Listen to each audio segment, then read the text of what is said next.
क्या बोलूं, सबके लिए बलियां खत्म हो गई हैं।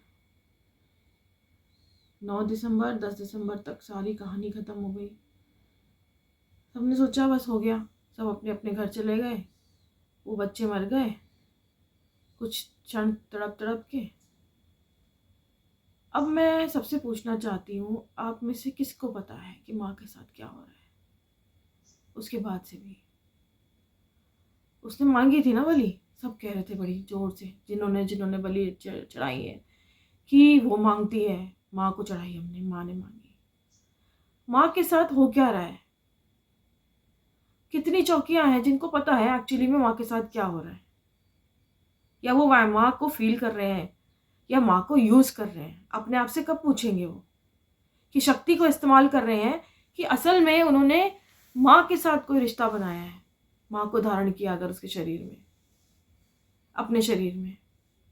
मुझ में भी आती है माँ, मैं शक्ति की तरह इस्तेमाल नहीं करती, ना मैं दरबार लगाती ना मैं लोगों का काम करती, क्योंकि पहले मैं उसको तो देख लूं जिसके साथ मैंने रिश्ता बनाया, जो मेरे शरीर में आती है उसको पूरा धारण तो कर लूं।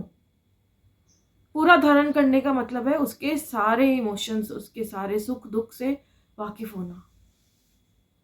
अब मैं बताती हूँ माँ के साथ क्या हो रहा है बल्ली वाले दिन से ही, 8 तारीख से ही। 8 तारीख से उसने अपने आप को सुन्न करना शुरू कर दिया था। 8 9 तारीख बिल्कुल सुन रही है वो, जैसे शरीर ही नहीं है। उसी ने अपने अंदर, शिव के अंदर, एक शव के अंदर एनर्जी डाल के उसे शिव बनाया, जो समाधि तक जाता है, सुन्न हो जाता है। वैसे ही वो सुन्न हो गई। कोई आनंद की समाधि में नहीं है वो, घोर पीड़ा की समाधि में है।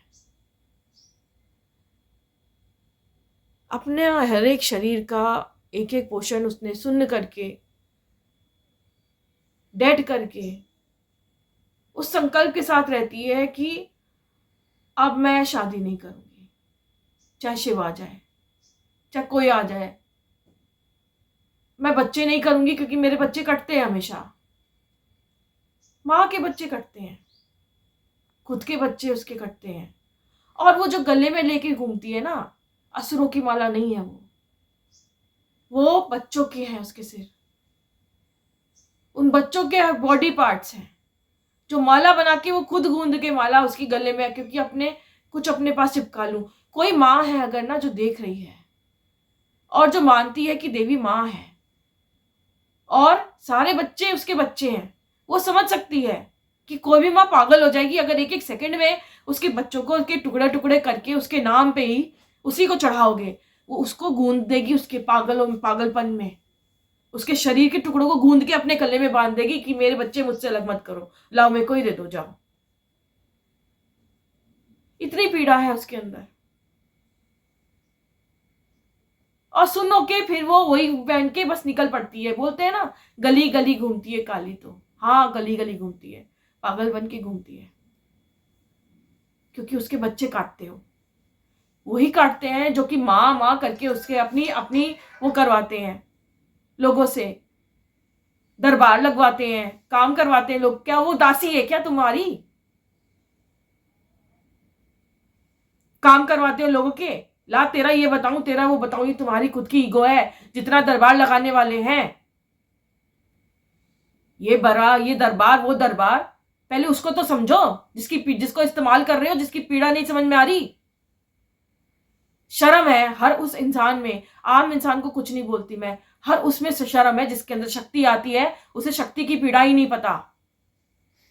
2 मिनट नहीं सोचा कि किसी सती की जो टुकड़े हुए और वो एक इंसान थी, उसके टुकड़े हुए, वो जली फिर उसके टुकड़े हुए। वो इतने जागृत हैं, अभी भी जीवित हैं, उसमें से सब लोग शक्ति लेते हैं। समझ में आ रहा है? कोई मरा हुआ इंसान, उसकी गति भी नहीं हुई, उसके टुकड़े रख दिए गए शक्ति चूसने के लिए, उसमें से सब जाते हैं शक्ति चूसने। किस तरह के इंसान है? उसकी पीड़ा महसूस हुई किसी को वहां जाके कि ये तो माँ का टुकड़ा पड़ा है, पूरी माँ तो नहीं है यहाँ पे। उसी में से सब लिए जा रहे हैं, ला मुझे दे दे, ला मुझे दे दे, मेरे पाप भी धो दे जो मैंने किए। और मुझे दे भी दे ऊपर से। सबसे बड़े घोर पापी वो हैं जिनके अंदर मां आती है और फर्श दरबार लगाने बैठ जाते हैं तुरंत, बिना पूरा उसे धारण किए। आज मैं इस्तेमाल कर लूं अब तेरे का, क्योंकि मेरा नाम होगा, मेरे चरणों में लोग लौटेंगे और मेरे मेरे मालाएं पिलाई जाएंगी मुझे। जितने यूट्यूब वाले हैं दरबार लगाने वाले, जिनको पता नहीं है, मां की पीड़ा से वाकिफ नहीं है, शर्म आनी चाहिए उन्हें। बस अपनी ईगो को दिखाने के लिए दरबार लगा रहे हो और कुछ नहीं, अपनी ईगो को सेटिस्फाई करने के लिए। मेरे अंदर मां आती है, मैं शमशान की क्रिया करता हूं, मैं वहां की क्रिया करती हूं, मैं ये साधना करती हूं, वो साधना। क्या साधना सब, जब तुमने उसी को नहीं समझा जिसके जो जो तुम्हारे अंदर आती है, जो इतनी पवित्र है, इतनी कोमल है। काली मां से ज्यादा प्यार करने वाली कोई और देवी नहीं है। बस वो कब से तड़प रही है, कब से तड़प रही है वो कि मेरे बच्चों की बलि देना बंद करो। मैं बोलती रहूंगी उसकी पीड़ा को, चाहे किसी को सुनना हो ना सुनना हो। पर जितनी बार मैं सुन्न महसूस करूंगी उसको कि वो सुन्न हो गई, अब कुछ नहीं बोल रही, चुप हो गई, एकदम सदमे में है, तब तक मैं बोलती रहूंगी।